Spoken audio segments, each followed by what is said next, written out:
নারী এবং শিশুরা এই গণহত্যার লক্ষ্যবস্তুতে পরিণত হয়েছে ফিলিস্তিনের সাধারণ জনগণ। কিন্তু আমরা প্রতিবাদ জানাচ্ছি, আমরা বিক্ষোভ মিছিল করছি। সারা দুনিয়া এই হত্যাকাণ্ডের বিরুদ্ধে, এই গণহত্যার বিরুদ্ধে, এই নারী নির্যাতনের বিরুদ্ধে, এই শিশু হত্যাকারীদের বিরুদ্ধে ফুঁসে উঠেছে। সর্বশেষ আপনারা লক্ষ্য করেছেন গতকাল যে ত্রাণবাহী জাহাজে নৃশংসভাবে হামলা পরিচালনা করা হয়েছে। 500-র অধিক গণ অধিকার কর্মীকে, ত্রাণবাহী জাহাজের কর্মীদেরকে গ্রেপ্তার করা হয়েছে। আমরা ইতিমধ্যেই লক্ষ্য করেছেন বিশ্বের প্রায় অধিকাংশ দেশ ফিলিস্তিনের স্বাধীনতার পক্ষে মত দিয়েছে। ফিলিস্তিন গাজাকে আলাদা রাষ্ট্র হিসাবে স্বীকৃতি দিয়েছে। কিন্তু বিশ্বের মোড়ল বলে খ্যাত এই দেশটি একের পর এক এই ছোট্ট ইসরায়েলকে শস্ত্র দিয়ে সাহায্য করে, সমর্থন জানিয়ে, এই মুসলমানদের রক্ত নিয়ে একের পর এক হোলি খেলা শুরু করেছে।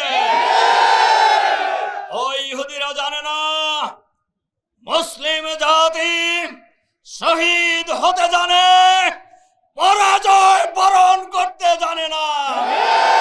আমরা বিশ্বাস করি শহীদের রক্তের বিনিময়ে ফিলিস্তিন স্বাধীন হবে। আজকে আমরা জাতিসংঘ সহ এই সকল দেশবাসীকে আহ্বান জানাতে চাই, অবিলম্বে ইসরায়েলের হাতকে গুটিয়ে নিতে বাধ্য করুন। অবিলম্বে ফিলিস্তিন এবং গাজায় যে দখল করা হয়েছে এই দখল মুক্ত করতে হবে। 500-র অধিক এই ত্রাণবাহী জাহাজের কর্মীদেরকে অবিলম্বে মুক্তি দিতে হবে, নইলে বাংলাদেশ সহ আপনারা লক্ষ্য করেছেন আজকে বাংলাদেশ সরকারের পক্ষ থেকেও ইসরায়েলের এই গণহত্যার নিন্দা জানানো হয়েছে, তাদেরকে মুক্তি দেওয়ার দাবি জানানো হয়েছে। আমরা সাথে সাথে আরো এই কথা ঘোষণা করতে চাই, যতদিন ফিলিস্তিন স্বাধীন না হবে ততদিন মুসলমানদের লড়াই অব্যাহত থাকবে ইনশাআল্লাহ। কোন শক্তি, কোন পরাশক্তি এই স্বাধীনতা আন্দোলনকে নস্যাৎ করতে পারবে না ইনশাআল্লাহ।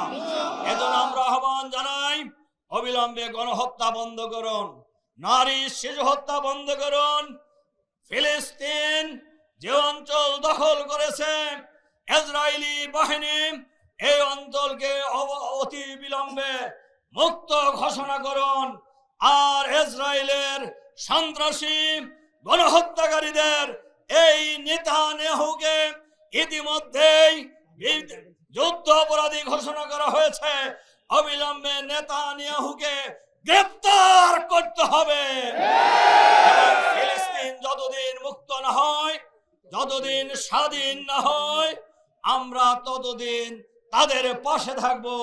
আমাদের লড়াই অব্যাহত থাকবে, আমাদের সংগ্রাম অব্যাহত থাকবে। আমরা বিশ্ববাসী, বিশ্বের মুসলমানদেরকে ঐক্যবদ্ধ হওয়ার আহ্বান জানাচ্ছি। যতদিন ফিলিস্তিন মুক্ত না হবে ততদিন আমরা ঐক্যবদ্ধ ভাবে আমাদের সংগ্রাম অব্যাহত রাখবো ইনশাআল্লাহ।